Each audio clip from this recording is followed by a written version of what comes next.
Hello everyone, welcome back on my Vidya channel. और हम लोग एल्गी के बारे में यहाँ से डिस्कस कर रहे हैं और एल्गी का ये फिफ्थ लेक्चर है। और पहले हम लोग फर्स्ट लेक्चर में हम लोगों ने एल्गी के जो भी इम्पोर्टेंट्स हमारे क्या चीज़ थे, जनरल कैरेक्टर्स के बारे में हमने उनको देखा था। और इसके साथ में उनके बहुत सारे क्लासेस थे और उन क्लासेस में क्या है, पिगमेंटेशन क्या था, उनका रिजर्व फूड मटेरियल क्या था, बहुत अच्छे से टेबल के हम लोगों ने बात की थी। दूसरा लेक्चर में हम लोगों ने F.E. फ्रिच साहब, जिसको फादर ऑफ एल्गी के नाम से जानते हैं, तो उनके बारे में हम लोगों ने पूरा जो 11 क्लास में उन्होंने क्लासिफिकेशन दिया था उनको बारे में डिस्कस किया था। तीसरा जो हमने लेक्चर लिया था वो हमने लिया था यूलोथ्रिक्स के बारे में, तो यूलोथ्रिक्स के बारे में। चौथा जो लेक्चर लिया था हमने स्पायरो गायरा के बारे में हमने बात की थी। उसी क्रम में हम लोग आज फिफ्थ लेक्चर ले रहे हैं। और ये फिफ्थ लेक्चर हमारा कौन सा है? ये है हमारा इकोनॉमिक इम्पोर्टेंस पे। ठीक है, ये हमारा इकोनॉमिक इम्पोर्टेंस ऑफ एल्गी है, यानी एल्गी शैवालों का आर्थिक महत्व क्या है। और एग्जाम में कई बार पूछा है, न जाने कितने क्वेश्चन यहाँ से पुटअप हुए हैं। ठीक है, तो सबसे पहले हम लोग देख लेते हैं यूजफुल एक्टिविटी, यानी लाभदायक क्रिया हमारे कौन कौन से हैं, किसकी? एल्गी की। तो पहला हमारा जो यूज होता है, एल्गी एज फूड, यानी भोजन के रूप में शैवालों का प्रयोग किया जाता है। कौन कौन से शैवाल हैं जो खाने के लिए यूज किए जाते हैं, फिर भोजन बनाने में काम आते हैं? पहला हमारा है एल्वा। ठीक है, तो एल्वा को हम लोग यूज्ड एज ए सैलाइड। ठीक है, इसको सी लेटूस के नाम से भी जानते हैं, सी लेटूस के नाम से भी जानते हैं। तो अल्वा को हम सलाद या सैलेड में यूज करते हैं। दूसरा जो हमारा एल्गा है, पोरफायरा है। ये Porphyra rich source of the protein, carbohydrates, vitamin A, B और सी। ठीक है, तो पोरफायरा को याद रखना, पोरफायरा इंपॉर्टेंट है हमारे source of protein, carbohydrate, vitamin A, B, C के लिए पोरफायरा हमारा यूज किया जाता है। तीसरा जो हमारा है क्लोरेला, ये क्या है? सोर्स ऑफ द प्रोटीन है और विटामिन ए और डी के लिए हमारा क्लोरेला यूज किया जाता है। इसके बाद में सबसे ज्यादा पूछा जाता है वो है हमारा स्पायरुलिना। स्पायरुलिना ये सिंगल सेल प्रोटीन के लिए भी जाना जाता है और ये used as health food supplement, इसको हेल्थ फूड सप्लीमेंट के लिए भी यूज किया जाता है। कौन? स्पायरुलिना। इसके बाद में हमारा जो नेक्स्ट है हमारा क्या है? एलेरिया है, सारगासम है और लेमिनेरिया है। ये क्या है? एडिबल सी वीड्स है हमारे। ठीक है, ये सी वीड्स हैं और कैसे हैं? एडिबल हैं, इनको खाया जाता है। तो इनको याद रखना, एलेरिया, सारगासम और लेमिनेरिया। लेमिनेरिया सोर्स ऑफ हमारा आयोडीन का भी है। ठीक है, तो इसको भी याद रखना। इसके बाद में हमारा एल्गी एज ए फोडर। ठीक है, चारे के रूप में कुछ एल्गी हैं जो खाए जाते हैं, प्रयोग किए जाते हैं। जैसे ये हमारे है, हमारा कौन है? फ्यूकस है, लेमिनेरिया है और एस्कोफाइलम है। Fucus, Laminaria, Ascophyllum used as the animal fodder. ठीक है, पशुओं के चारे के रूप में ये प्रयोग किए जाते हैं, तो याद रखना फ्यूकस, लेमिनेरिया और एस्कोफाइलम। फ्यूकस, लेमिनेरिया और एस्कोफाइलम ये हमारे चारे के रूप में प्रयोग किए जाते हैं। इसके बाद में इंडस्ट्रियल यूज है हमारा एल्गा का। इंडस्ट्रियल यूज हमारा क्या है एल्गा का? वो है हमारा, यानी इंडस्ट्री यानी औद्योगिक में एल्गा का प्रयोग किया जाता है। एल्गी जैसे अगार, अगार काफी महत्वपूर्ण है। तो अगार, अगार हमारा क्या है? माइक्रोबायोलॉजी में सबसे ज्यादा मीडियम बनाने के लिए यूज होता है। ठीक है, तो माइक्रोबायोलॉजी में मीडियम प्रिपेयर करने के लिए ये कहाँ से मिलता है? ये ग्रेसिलेरिया और जेलिडियम से मिलता है। और न जाने कितनी बार एग्जाम में पूछा है, अगार, अगार हमारा कौन से एल्गा से प्राप्त किया जाता है? तो ग्रेसिलेरिया और जेलेडियम एल्गा से प्राप्त होता है, used in culture medium for the microbes. ठीक है, यानी माइक्रोबायोलॉजी में कल्चर मीडियम बनाया जाता है और जहाँ पे बहुत सारे माइक्रो ऑर्गेनिज्म को ग्रो किया जाता है, help of the agar, gracilaria और जेलेडियम। इसके बाद में है कैराजीन। कैराजीन सबस्टांस है और कैराजीन मिलता कहाँ से है? तो कैराजीन हमारा निकलता है कॉन्ड्रस क्रिस्पस और जिगार्डियाना। ठीक है, कॉन्ड्रस क्रिस्पस और जिगार्डियाना ये यूज होता है, टूथपेस्ट में यूज होता है, कॉस्मेटिक्स में यूज होता है और बियर क्लैरिफिकेशन में यूज होता है ड्यूरिंग द इमल्सिव फायर में इसका यूज किया जाता है। ठीक है, तो केरासिन हमारा बहुत ही महत्वपूर्ण है। केरासिन हमारा क्या है, कॉन्डस क्रिस्पस और जिगार्टियाना से निकाला जाता है। एल्जिन ये महत्वपूर्ण सबस्टांस है फ्रॉम फ्यूकस लेमिनेरिया और सारगासम से निकाला जाता है। तो इसको भी याद रखना, लेमिनेरिया और सारगम से एल्जिन निकाला जाता है। यूज यहाँ कहाँ किया जाता है, स्टेबलाइजर से के इमल्सीफायर में और थिकनर और सस्पेंसर एज सस्पेंडिंग एजेंट्स में, यानी स्थायीकरण में, इमल्सीकरण में और परागण और निलंबन में किया जाता है हमारा। ठीक है, तो एलिजिन और हमारा केरासिन बहुत ही इंपॉर्टेंट है, इनके बारे में एग्जाम में बार बार क्वेश्चन पूछे गए हैं और आप बिल्कुल इसको भूलना नहीं। ठीक है, डाइटोमाइट्स हैं। डाइटोमाइट्स का क्या महत्व है, तो डाइटोमाइट्स हमारे निकाले जाते हैं from siliceous walls of the diatom. Diatom देखे थे तो बेसिलियोफाइसी क्लास को बिलोंग कर रहे थे। ठीक है, इनकी सेल वॉल में ओवरलैपिंग देखने को मिलता है और इनमें सिलिका का डिपोजिशन आपको देखने को मिलता है।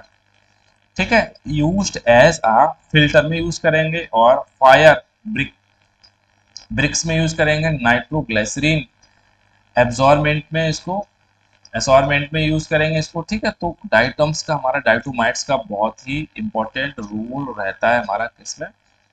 ठीक है, यूज्ड एज अ फिल्टर में यूज करेंगे, फायर ब्रिक्स में यूज करेंगे, नाइट्रोग्लिसरीन एब्जॉर्बेंट में यूज करेंगे। इसके बाद में आयोडीन जो मेडिसिन और एज अ फूड सप्लीमेंट की तरह इसको यूज किया जाता है। तो आयोडीन का सोर्स क्या है, फ्रॉम ब्राउन एल्गी जिसको फियोफाइसी के नाम से जानते हैं, लेमिनेरिया और एस्कोफाइलम। तो लेमिनेरिया तो अधिकतर लोगों ने सुना है कि लेमिनेरिया हमारा सोर्स ऑफ आयोडीन है। इसके साथ में एस्कोफाइलम को भी याद करना, एस्कोफाइलम भी हमारा सोर्स ऑफ द आयोडीन का है। इसके बाद में हमारा है एग्रीकल्चर में यूज होता है हमारे किसका, एल्गा का। एग्रीकल्चर में कौन कौन से एल्गी हैं जो यूज किए जाते हैं, वो है हमारे जैसे नाइट्रोजन फिक्सेशन। नाइट्रोजन फिक्सेशन में एल्गी का बड़ा महत्वपूर्ण रोल होता है। जैसे ब्लू ग्रीन एल्गी हैं जिसको नीले हरे शैवाल के नाम से जानते हैं। ये कौन कौन से हैं, नोस्टॉक है, एनाबेना है और हमारा ओलोसोरिया है। ओलोसिरा ओलोसिरा है, नोस्टॉक एनाबेना। ठीक है, नोस्टॉक और एनाबेना साथ में रहते हैं। ओलोसिरा को भी आप इसको बिल्कुल भी नहीं भूलना है। ये इंक्रीज सॉइल फर्टिलिटी यानी भूमि में उर्वरकता को बढ़ा देते हैं। इसके बाद में कुछ हमारे हैं फर्टिलाइजर की तरह यूज किए जाते हैं, खाद की तरह। जैसे ये भी ब्राउन एल्गी है, ब्राउन एल्गी फियोफाइसी क्लास को बिलोंग करते हैं। ये फ्यूकस है, सारगासम है और मैक्रोसिस्टस है। यूज एज अ मैन्योर यानी हरी खाद के रूप में इसको यूज करते हैं, हमारे फर्टिलाइजर्स हैं। तो ये बड़ा महत्वपूर्ण है एग्रीकल्चर में इनके, बिल्कुल एनाबेना, नोस्टॉक और ओलोसीरिया याद रखना, फ्यूकस, सारगासम और मैक्रोसिस्टस को बिल्कुल भी नहीं भूलना। इसके साथ में मेडिसिन, ठीक है, मेडिकल में और एंटीबायोटिक्स में भी यूज होता है हमारा किसका, एल्गा का। तो इनको है जैसे क्लोरीन है, ठीक है, और ये हमारा क्लोरीन है, ये antibiotics obtained from the chlorella से हमारा क्या है, क्लोरीन निकाली जाती है। और ये हमारे क्या है, बड़े महत्वपूर्ण है, इंपॉर्टेंट है, क्लोरेलिन है और क्लोरीन। ठीक है, ये क्लोरेला से निकाली जाती है। क्लोरेला हमारा सोर्स ऑफ प्रोटीन का भी होता है। और कारा है, नाइटेला है और ओलोसीरिया से ये लार्वी सेटल होते हैं, help in the malaria controls. ठीक है, यानी मलेरिया का जो लार्वा होता है उसको एनगल्फ करते हैं, उसको खाते हैं। कौन कौन है, तो ठीक है, एक फिश आती है गैम्बूसिया, तो यानी उसका भी काम करते हैं। गैम्बुआसी फिश है, ये भी हमारी क्या है, लार्वा ऑफ द मॉस्किटो को एनगल्फ करती है, खाती है उसको। ठीक है, तो कारा और डिटेला और ओलुसिरा इनको याद रखना, ये हेल्प हमारे क्या है, लार्विसिडल होते हैं और मलेरिया कंट्रोल में इन एल्गा का प्रयोग किया जाता है। कुछ एल्गा हमारे रिसर्च में बहुत ही महत्वपूर्ण है, रिसर्च एंड एक्सपेरिमेंटल में भी एल्गा का यूज किया जाता है। जैसे क्लोरेला है, क्लोरेला हमारा फॉर द फोटोसिंथेसिस स्टडी में इसका यूज किया गया है, C3 और C4 प्लांट्स को स्टडी के। Acetabularia for role of the nucleus in the cells. ठीक है, एसिटा बुलेरिया, ठीक है, इसमें न्यूक्लियस के बारे में बड़ी स्टडी की गई थी। तो क्लोरेला और एसिटा बुलेरिया को बिल्कुल नहीं भूलना। ये हमारे क्लोरेला फोटोसिंथेसिस के लिए यूज किया गया था। एसिटा बुलेरिया हमारा क्या है, न्यूक्लियस की स्टडी के लिए इसको यूज किया गया था। इसके बाद में हमारा है ये वेस्ट वाटर ट्रीटमेंट में भी हमारा एल्गा का प्रयोग किया जाता है, ये भी बड़ा महत्वपूर्ण है। तो कौन कौन से एल्गा हैं जो वेस्ट वाटर ट्रीटमेंट में यूज है? ये है सेनेडेस्मम, सेनेडेस्मम है, और पेडिया स्टर्म है, और ठीक है, ऑसिलोटेरिया है हमारा। Used in oxidation of the sewage, sewage के ऑक्सीडेशन के लिए इसको यूज किया जाता है। तो 3 एल्गा बिल्कुल भूलना नहीं हमारा, सेनेडेस्मम है, पेडिया स्टर्मम है, और ऑक्सीटोटेरिया है हमारा, ठीक है। इसके बाद में है हमारा चौथा, कुछ हार्मफुल एक्टिविटीज है। हार्मफुल हमारे एल्गा हैं, इनको भी याद रखना। अभी हम बात कर रहे थे हमारे यूजफुल एल्गा थे, अभी हमारे हार्मफुल एल्गा हैं। ये कुछ एल्गा हैं जो वाटर ब्लूम्स को करते हैं, एकदम से पूरे जाल फैला देते हैं हमारे चाहे पॉन्ड में और रिवर में, जिसकी वजह से वहाँ पे ऑक्सीजन की डिफिशियंसी हो जाती है, और ऑक्सीजन की डिफिशियंसी हो जाएगी, और नीचे जो ऑर्गेनिज्म रहते थे वो डिस्ट्रॉय होने लगते थे, मर जाते थे। जो एल्गा वाटर ब्लूम कॉज करते हैं वो है माइक्रोसिस्टिस है हमारा,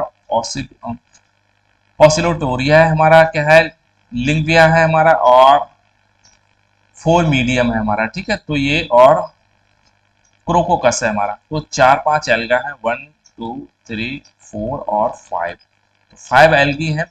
ये depletes oxygen, kills the aquatic life, ठीक है। ये ऑक्सीजन को कम कर देते हैं और एक्वाटिक लाइफ यानी जो पानी में छोटे ऑर्गेनिज्म रह रहे हैं उनको मार देते हैं, मर जाते हैं हमारे। तो वाटर ब्लूम कॉज करते हैं हमारे माइक्रोसिस्टिस, ऑसिलोटेरिया, लिंगविया, और फोर मीडियम, और क्रोकोकस। इसके बाद में पैरासिटिक एल्गा होते हैं, और पैरासिटिक एल्गा ये क्या कॉज करते हैं?